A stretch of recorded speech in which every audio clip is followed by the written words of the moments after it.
De retour à Rennes, dans cette brasserie, au lieu de la transformation, on va en parler tout à l'heure. Comment les ETI transforment leur modèle, comment les banques financent. Autour de la table, nous avons Gabrielle Alperne, vous êtes philosophe, également auteur d'un livre sur Tous Centaures, éloge de l'hybridation. Vous êtes avec nous pour parler des ETI et pas uniquement, on va parler RSE et également ressources humaines. Jean-Yves Gauthier, vous êtes au milieu de cette table ronde, je fais ça dans le désordre.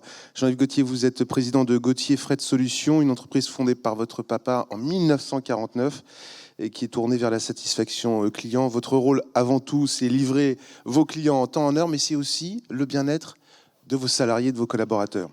Caroline Illier-Lebranchu, à côté de moi, vous êtes la présidente, directrice générale de la Belle-Illoise depuis 2011, une conserverie fondée par votre grand-père, là aussi une histoire de famille.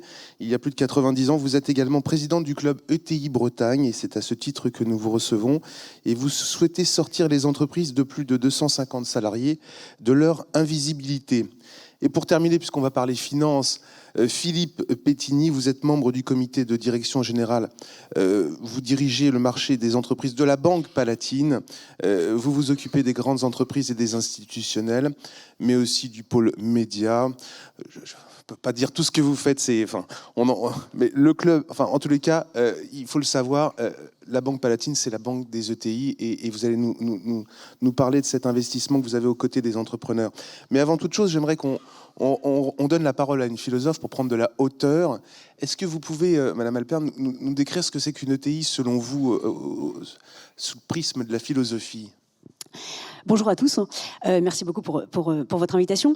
Je dirais, et c'est pour faire le lien justement avec mes travaux de recherche, je travaille depuis plus de 10 ans sur la question de l'hybridation, et c'est là où justement il y a un lien avec les ETI. C'est qu'effectivement, on parle beaucoup des startups, on parle beaucoup des grands groupes, mais finalement, les ETI sont un peu dans cet entre-deux, dans cet côté un peu hybride, voilà, un peu flou, un peu peut-être indéfinissable.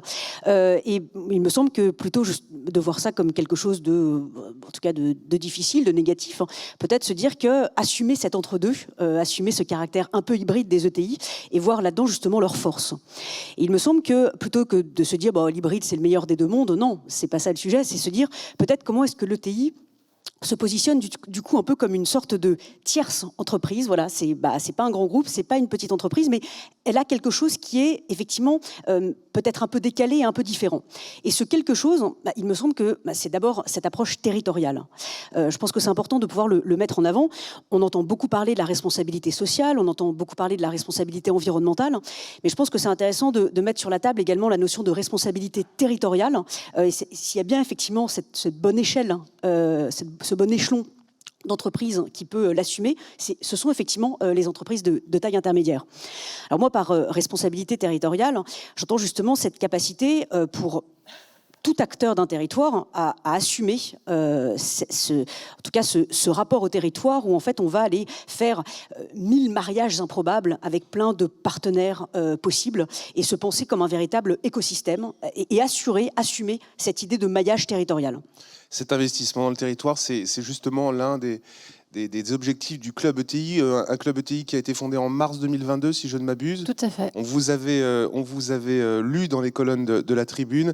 Et donc, le club ETI, vous avez cette volonté, vous allez nous dépeindre un peu ce que c'est qu'une ETI en région Bretagne, mais vous avez cette volonté d'agir aussi au niveau du territoire, d'être un acteur important au niveau du territoire. Le club ETI qui regroupe 35 adhérents. 35 adhérents et bientôt 36, mais on va en arriver dans quelques secondes avec Monsieur Gauthier. Félicitations de rejoindre le club ETI. On attend des ETI de Bretagne de rejoindre le club ETI. Bonjour à toutes et à tous d'abord. Et puis, j'aime beaucoup ce qui vient d'être dit, puisque peut-être effectivement, c'est ce qui caractérise une ETI au-delà de sa définition officielle, plus de 50 millions d'euros de chiffre d'affaires, 43 millions de bas de bilan et 250 salariés. Justement, je trouve que ce qui est intéressant, c'est sa taille, et sa taille qui est ni trop grosse, ni trop petite, et qui du coup s'inscrit peut-être d'autant plus sur son territoire. C'est-à-dire qu'elle est sans doute suffisamment grosse pour être un acteur important sur son territoire, avoir un rôle et une action visible sur son territoire, alors que peut-être qu'au niveau national, les grands groupes sont plus puissants, c'est même certain, mais nous on a la connaissance intime du territoire, l'attachement au territoire. Alors, on pourrait parler pendant 1000 ans de la Bretagne en particulier, mais peut-être que ce sera un sujet tout à l'heure, mais c'est sans doute ce qui caractérise aussi une ETI. Et le club ETI, donc, qui rassemble 35 entreprises. Le club ETI Bretagne, donc un peu plus d'un an d'existence. Notre objectif, c'est de rassembler toutes les ETI bretonnes. Alors, bretonnes, ça veut dire qui ont leur siège en Bretagne, donc c'est 280-90 ETI officiels.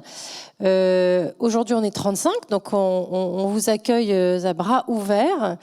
Mais notre ambition autour de ce club, c'est de réunir des dirigeants, de réunir des collaborateurs de ces ETI, des DAF, des DRH, autour de l'emploi et la gestion des talents, autour de la RSE, on va en parler, autour, nous, prochainement, par exemple, des fonctions financières, parce qu'on a besoin d'échanger entre nous, on a besoin de créer du lien, du réseau, en particulier en Bretagne, où on est très fort sur ces réseaux, parce qu'on pense qu'ensemble, on est plus fort.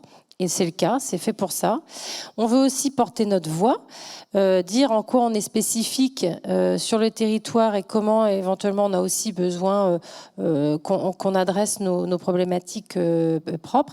Et on veut aussi agir collectivement sur des actions concrètes et précises autour de commissions. Des commissions, retour d'expérience. Je pense que vous allez y être heureux, Monsieur Gauthier. Une entreprise familiale qui a besoin quelquefois de croître. Je crois que vous avez fait une opération il y a peu de temps ici avec un autre transporteur. Ouais, une petite précision qu'on m'avait présentée. Donc, je dirigeais STG jusqu'en 2018, c'est-à-dire il y a 5 ans. Et STG, c'était 3500 salariés, 400 millions d'euros de chiffre d'affaires, présents sur toute la France et plutôt dans le métier du frigo.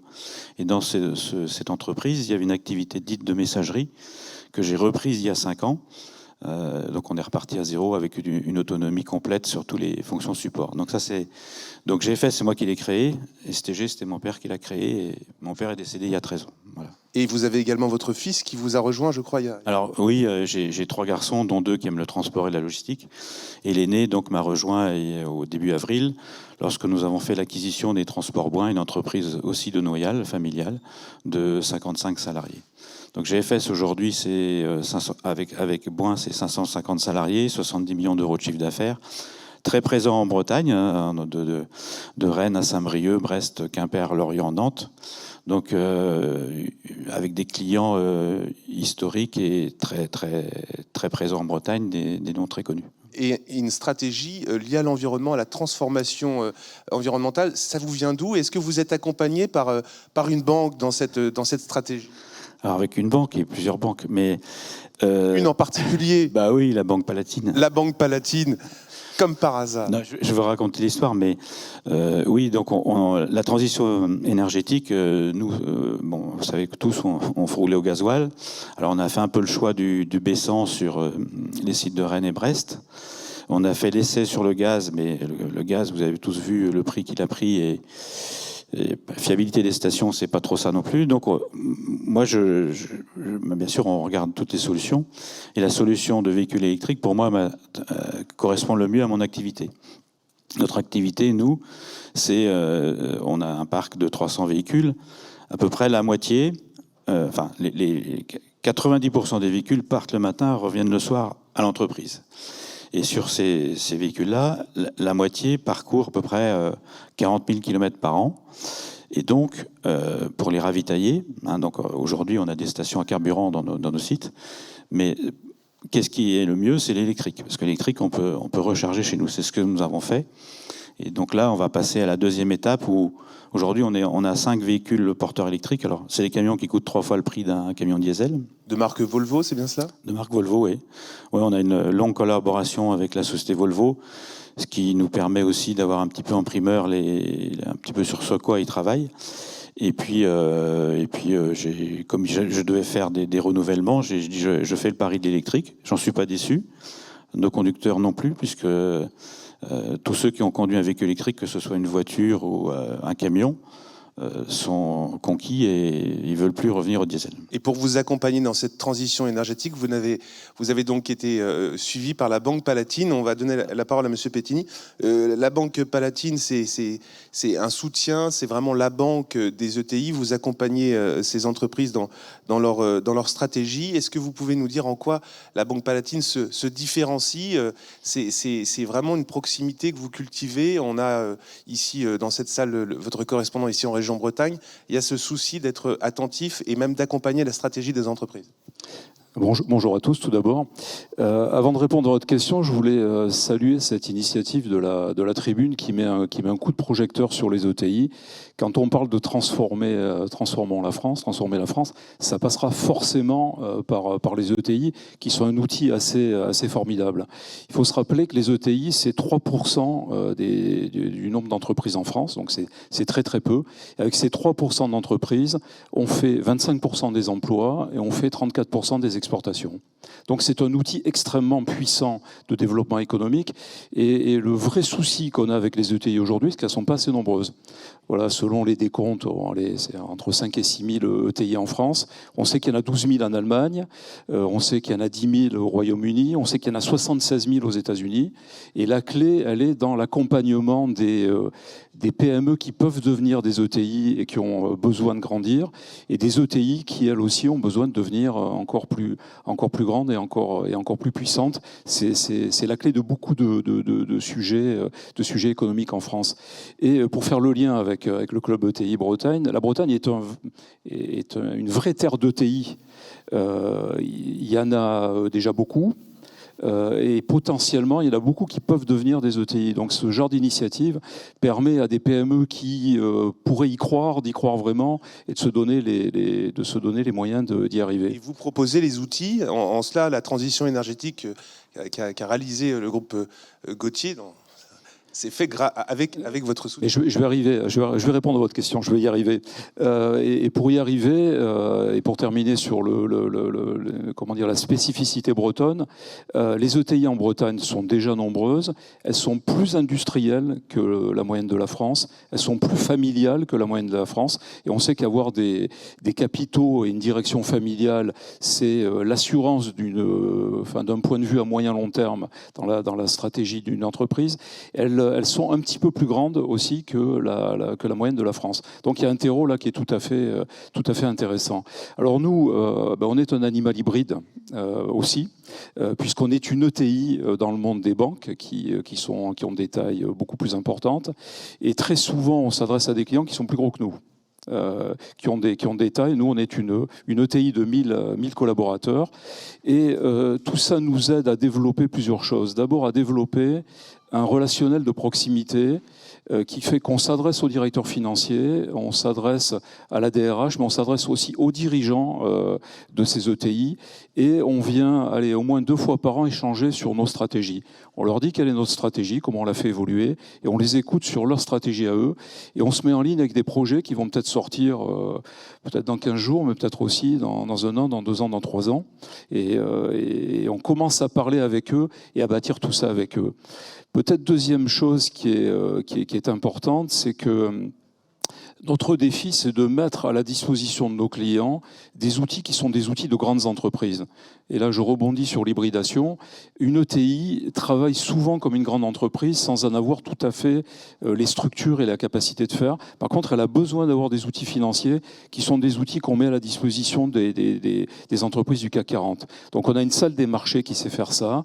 On a un service de trade finance qui sait accompagner les clients à l'international avec toutes les techniques. Et on a beaucoup travaillé sur le fléchage green et à impact de nos financements. C'est pour ça qu'on est souvent très intéressé par exemple, le premier poids lourd électrique dans une région. Une souplesse qui fait votre particularisme chez Palatine. Vous œuvrez pour l'international, et on va revenir sur cette question dans quelques instants, et le fait que vous puissiez aller voir les meilleurs pour aider les entreprises à aller vers l'international. Mais je vais revenir au club ETI et à votre atout majeur, c'est donc le retour d'expérience. Vous avez créé une commission, me semble-t-il, sur les ressources humaines. C'est une question aujourd'hui, la matière grise. On a besoin de trouver, on va le voir dans quelques instants avec une autre table ronde, on a besoin de trouver des ressources humaines. Aujourd'hui, c'est une vraie question. Alors oui, mais je la mettrai en lien. Je vais prendre un tout petit peu de recul. En fait, on a créé 2 commissions. Une sur la gestion et l'emploi des talents, parce que vous avez raison, pour nous, et je pense que pour beaucoup ici, c'est une problématique. Ça a été évoqué tout à l'heure en introduction, la question des ressources, des compétences. Mais pour avoir des compétences, il faut les héberger, il faut de la mobilité, il faut des données, donc il faut du numérique. Voilà. Et donc, il y a cette question. Et la deuxième commission, c'est la RSE. Et je vais plutôt aller d'abord sur celle-là parce qu'elle induit tout. C'est-à-dire que on est dans un contexte extrêmement compliqué, ou en tout cas il y a un positif. Avec du positif, mais voilà. Les ETI, il y a un rapport, pardon, je vous coupe. Complètement. Les ETI, selon la Banque Palatine, vous avez rendu un très très bon rapport. Vous avez sondé un peu les ETI, elles sont enthousiastes. Tout à fait, c'est là où je voulais en venir. Le contexte, lui, il est ce qu'il est, géopolitique, économique, inflationniste et autres. Et en fait, on doit, nous, ETI, comme tout le monde d'ailleurs, mais se transformer. Et toutes les transformations viennent de ce point de départ qui est l'enjeu climatique et environnemental. Et c'est là-dessus, nous, qu'on s'attarde. Comment se transformer vite, et donc d'où l'intérêt du collectif. Sur quel sujet se transformer, quelles actions mener. On a des exemples, mais des centaines d'exemples dans les ETI. C'est là où les entreprises sont très engagées pour avancer sur les actions. Et il faut aussi les financer, ces transformations. On a besoin d'accompagnement. Et il faut aussi de la pérennité pour financer. Il faut croire en l'avenir et en futur. C'est en ça que nous, on croit. On se positionne sur le futur. D'où le temps long, d'où les entreprises familiales ou managériales, puisque nombre d'ETI sont aussi pilotées par des managers, parce qu'il y avait le souci des familles de maintenir des valeurs, mais aussi un centre de décision local et territorial. Et donc, ces transformations nécessaires, elles induisent d'autres transformations de modèles économiques, social, et on y vient, social, parce que le rapport au travail a changé, et donc nous, on doit s'adapter. Mais là où vous avez tout à fait raison, c'est qu'on y voit, nous, une source d'opportunités majeure. Finalement, le monde est devant nous. On a un rôle à jouer, nous, entreprises et nous, ETI. On souhaite tenir ce rôle, on souhaite avoir de l'impact. Et c'est pour ça que collectivement, on se réunit pour agir, pour saisir les opportunités, s'inspirer les uns les autres. Et donc, des exemples, dans les RH, il y en a beaucoup, dans la RSE, il y en a beaucoup, et dans d'autres domaines. Malheureusement, le temps file, on ne peut pas aborder toutes les transformations auxquelles vous êtes confrontés, transformations digitales avec la cybersécurité. Revenons-en aux transformations RH, parce que donc il faut trouver un sens à son travail. Vous avez fait des portes ouvertes il y a quelques semaines pour vos salariés. Les enfants de vos salariés, il faut les attirer aujourd'hui, il faut leur donner du sens, il faut qu'ils comprennent qu'ils viennent dans votre entreprise et que le métier de routier, il est plus le même, il n'est pas celui qu'on voyait dans les... Oui, d'ailleurs, les attentes des conducteurs aujourd'hui, c'est de pouvoir rentrer chez eux, d'avoir une vie familiale. Et notre métier y répond. Après, ce qu'on a fait, c'est qu'on a donc enlevé aussi le maximum de pénibilité, c'est-à-dire par par exemple des haillons élévateurs, des portes électriques, pour enlever de la pénibilité et pour pouvoir recruter plus facilement. L'opération Porte Ouverte, elle avait pour but justement de montrer toutes ces évolutions et de faire participer aussi toute la famille au grand complet. Il y en a qui sont venus avec leurs parents, il y en a qui sont venus avec leurs enfants, avec leurs frères, leurs sœurs, pour montrer l'entreprise. On avait fait une petite opération aussi conduite en interne sur le site de Noyal, qui est assez grand. Donc ils ont pu conduire les véhicules électriques. Donc ils étaient très contents, voilà. Cette transformation dont on parle, c'est là aussi un aspect excessivement important dans vos travaux de recherche. Oui, parce qu'on entend beaucoup parler de la transition numérique, on parle beaucoup de la transition écologique, mais c'est important, il y a une autre transition qui avance à tâtons dans nos angles morts, c'est la transition démographique, et particulièrement aussi la question du vieillissement de la population. Et c'est intéressant parce que finalement, dans les entreprises, en tout cas en matière de travail, cela se ressent parce qu'il peut parfois y avoir un choc un peu des générations. Et ce que je trouve terrible, c'est que quand on prête une oreille attentive, parfois, ce qui peut se dire autour de la machine à café, dans les entreprises ou dans les administrations, en fait, il y a parfois un discours assez négatif sur les jeunes. On dit, voilà, ils sont infidèles, ils passent d'un truc à un autre, ils sont tout le temps en mouvement, voilà. Et de la même manière, c'est terrible parce que finalement, sur les seniors, ou ceux que l'on appelle pudiquement les seniors, eux, c'est l'inverse. On leur reproche d'être beaucoup trop immobiles, de ne pas être capable de faire un pas de côté, de ne pas sortir de leur zone de confort. Finalement, c'est terrible parce qu'on reproche un peu aux uns et aux autres le contraire. Et bon, une société qui ne peut pas faire confiance ni à sa jeunesse ni à sa vieillesse, c'est une société qui n'a pas vraiment ni passé ni avenir. Donc je pense que c'est important, effectivement, peut-être de voir ce qui peut être positif, justement, dans peut-être ces traits ou ces manières de procéder ou d'être des différentes générations. Et en tout cas, s'agissant des jeunes, il me semble, alors encore une fois, je ne fais pas l'éloge du papillonnage ou du zapping, mais il me semble que les jeunes générations sont peut-être en train de remettre en question un vieux dogme du monde du travail qui a structuré nos organisations depuis des décennies, qui est le dogme de la division du travail. Finalement, depuis Adam Smith, on s'est convaincu que c'était le nec plus ultra de la productivité où chacun est hyper spécialisé dans sa micro-tâche. Alors, soit dit en passant, Adam Smith n'avait rien inventé puisque Platon, avant lui, disait celui qui ne fait qu'une seule chose, on ne fait bien qu'une chose en ne faisant qu'une seule chose. Voilà. Le problème, c'est que ce qu'on gagne en productivité d'un côté, on le perd en sens. Chacun est hyper focalisé sur sa micro-tâche et du coup, on perd le sens de l'action collective. On perd aussi en difficulté finalement à se coordonner, à collaborer. Et finalement, ce que l'on gagne, le temps que l'on croit avoir gagné en amont, finalement, on le perd en aval. Et il me semble que les jeunes générations qui ont un pied dans plusieurs mondes, plusieurs formations, qui vont passer d'un secteur à un autre, d'une industrie à une autre, d'un métier à un autre, d'un secteur à un autre, vont peut-être finalement transposer des compétences d'un métier à un autre, d'un secteur à un autre, d'une industrie à une autre. Et cette transposition de compétences va peut-être permettre de réinventer des métiers, ou en tout cas de réinventer la manière dont on les exerce, peut-être de réinventer des modes de production, de peut-être transposer un savoir-faire ou un mode de production qui est juste dans telle industrie, mais qui peut peut-être être extrêmement intéressant en termes d'innovation dans telle autre industrie. Et donc c'est intéressant parce que l'on peut assister à un entremêlement, à une hybridation entre différentes filières, entre différents types d'industries, entre différents types de savoir-faire, de modes de production. Et donc ce faisant, je pense que ça peut être une clé pour pouvoir innover. Je donne un exemple très concret en matière d'innovation écologique. C'est un artiste plasticien qui s'appelle Jérémy Gobet qui a travaillé avec des chercheurs, avec des ingénieurs, avec des banques, des investisseurs. Enfin voilà, il a mis autour de la table un panel assez hybride et c'est très intéressant parce qu'il a mis au point un tissu qui permet de capter les polluants de l'air. Et donc ça, c'est génial parce qu'on se dit, finalement, voilà, on a autour de la table, effectivement, une gouvernance, en tout cas une assemblée un peu hybride. Et finalement, à partir de là, on fait de l'innovation écologique.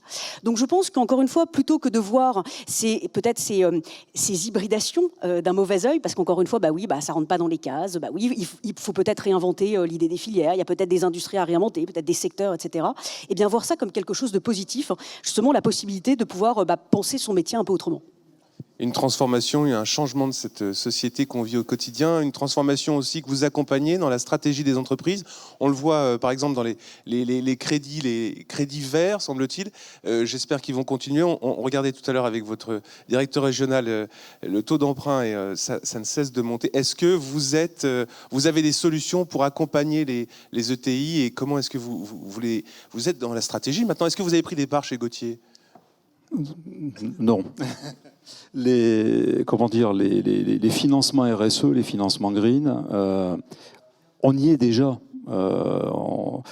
C'est pas du futur, c'est de l'actuel. Pour vous donner des éléments assez factuels et assez précis, dans notre activité, on a une activité relativement importante sur ce qu'on appelle techniquement des crédits structurés. Donc, ce sont les crédits où on repackage des dettes importantes, où on accompagne des croissances externes d'entreprises. Sur cette activité-là, sur l'année 2022, 42% de ces crédits étaient des crédits à impact. C'est-à-dire qu'à la demande de nos clients et avec notre collaboration, on a intégré dans ces crédits-là des objectifs RSE qui sont souvent liés à la transition énergétique, mais pas que.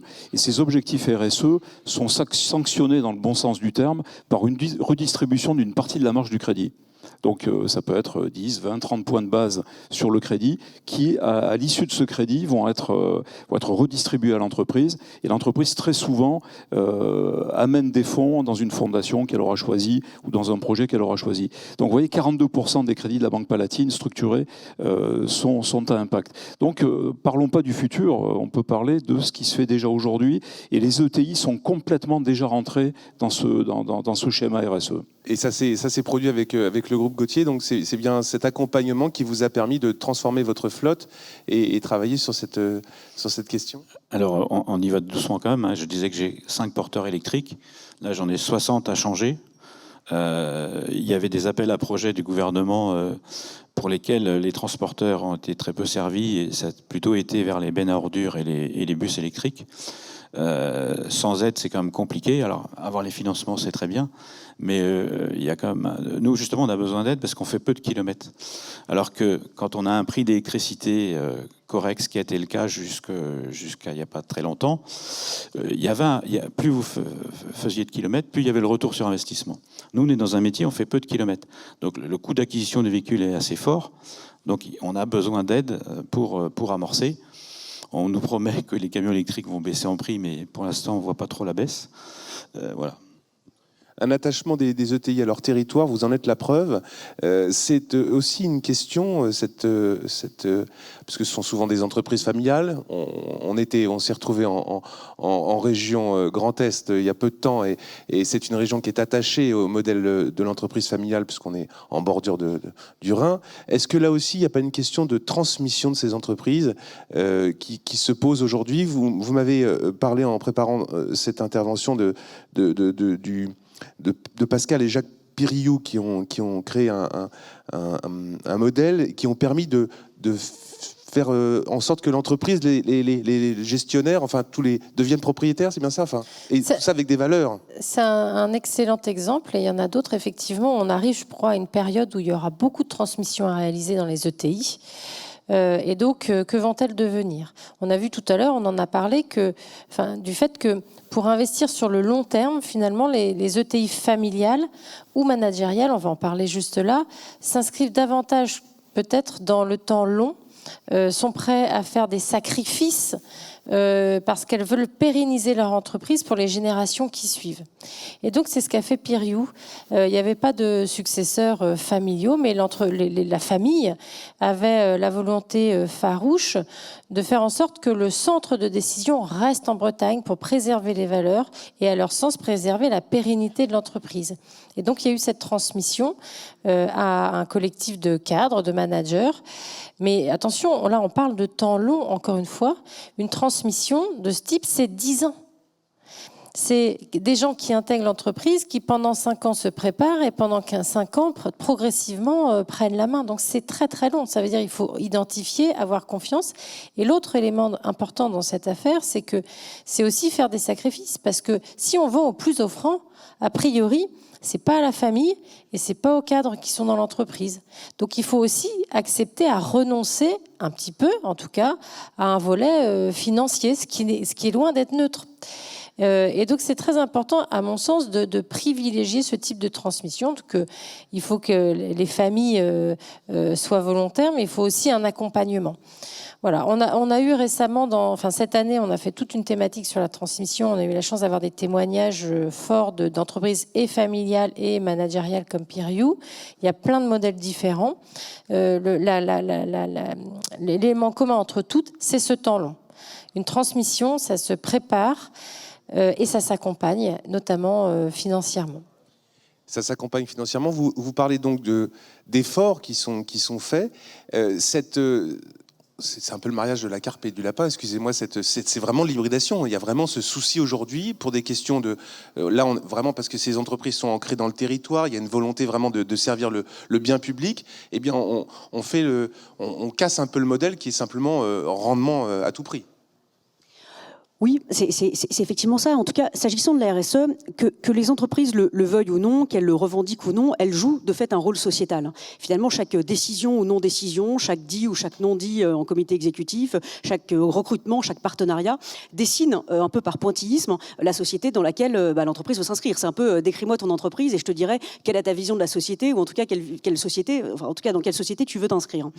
Et en tout cas, s'agissant effectivement de la RSE, ce que je trouve intéressant, en tout cas, là, comme hybridation de métier ou de fonction, c'est que si avant un directeur financier, c'était un directeur financier, un directeur de la RSE, c'était un directeur de la RSE, on voit bien à un moment donné qu'il y a une forme de convergence dans leur mission, dans leur périmètre. Alors, hybridation, peut-être pas forcément encore, mais en tout cas, une forme de convergence dans leur mission. Et il me semble que le directeur financier de demain va devoir apprendre à devenir également un directeur extra-financier. Et plutôt que de voir la RSE comme juste, c'est une bonne action, puis où je remplis en gros mon rapport RSE, voilà. En fait, c'est quelque chose qui devient stratégique. Déjà en termes d'attractivité des ressources humaines, en termes déjà de fidélisation des ressources humaines, il y a moins de turnover quand il y a effectivement des engagements forts en matière de RSE. Et puis au-delà de ça aussi, c'est pas seulement sur l'impact sur les ressources humaines, mais aussi finalement sur le métier en tant que tel. On parle beaucoup de... Enfin, c'est un discours qu'on entend, voilà, il faut réindustrialiser. Bon. Sauf que il faut peut-être justement réindustrialiser, mais un peu autrement. Justement, peut-être en pensant un peu autrement l'industrie.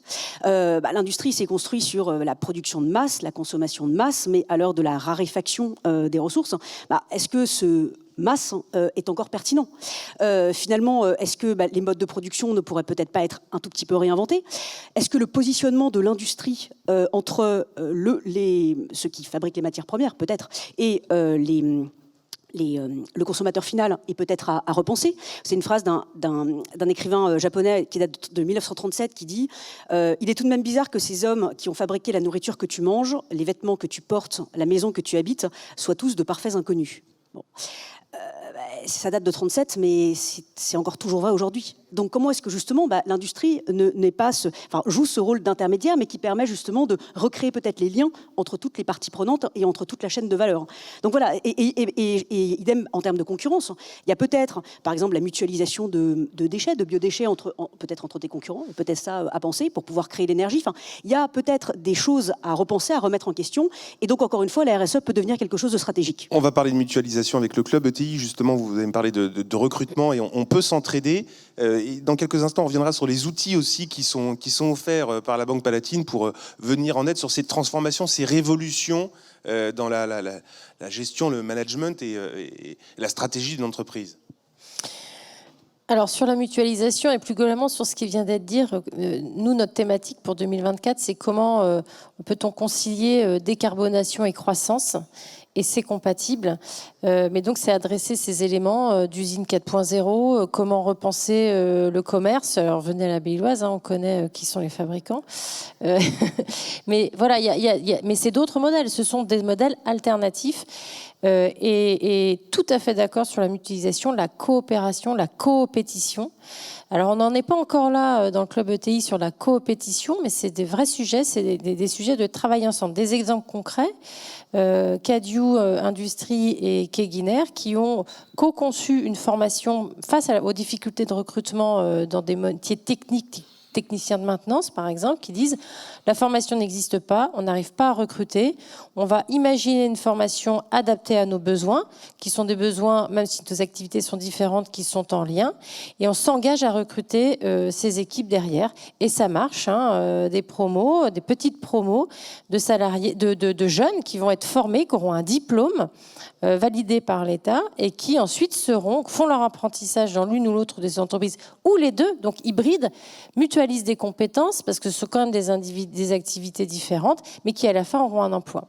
On va parler de ça dans quelques instants. Il y a une table ronde sur la formation et le parcours de l'emploi, mais je reviens sur ces outils qui sont nécessaires aujourd'hui et que vous proposez, parce que vous l'avez dit tout à l'heure en introduction, mais j'aimerais que vous nous en disiez un peu plus. Vous offrez des outils que les grandes entreprises ont en interne, et ça, c'est votre rôle aussi, c'est pas uniquement du prêt bancaire ou des obligations. Oui, tout à fait. Les outils existent. On peut les résumer. Ce sont des outils financiers de salle des marchés qui permettent d'optimiser un certain nombre de choses. Ce sont des outils de financement d'opérations internationales et ce sont des outils de structuration de crédit. Et on sait faire redescendre ce niveau technique qui existe au niveau des grandes entreprises, qui est utilisé par les grandes entreprises. On sait le mettre en œuvre pour les ETI. C'est notre taille hybride qui nous permet de faire ça. C'est la proximité avec nos clients qui nous permet de le faire. Les techniques existent, c'est la mise en œuvre de ces techniques et c'est là que le relationnel est important, la proximité avec le client est important et la rapidité d'exécution aussi est essentielle. Et en plus de ça, vous allez toujours au plus offrant parce qu'on le rappelle, les ETI, 72% vont vers l'international et vous avez une connaissance empirique de l'ensemble du réseau au niveau mondial. Si vous souhaitez aller vous internationaliser, vous allez voir la Banque Palatine, elle saura trouver le meilleur interlocuteur parce que c'est pas uniquement des banques, mais c'est aussi des problèmes de législation qui sont... Oui, 75% des ETI vont à l'international. Je crois que c'est peut-être un petit peu plus élevé encore en Bretagne. C'est une moyenne. Et c'est essentiel. Donc, c'est la clé de développement de beaucoup d'ETI. On va devoir s'arrêter, mais je voulais citer cette phrase parce que ça m'a marqué en faisant cette revue de presse avant de vous recevoir.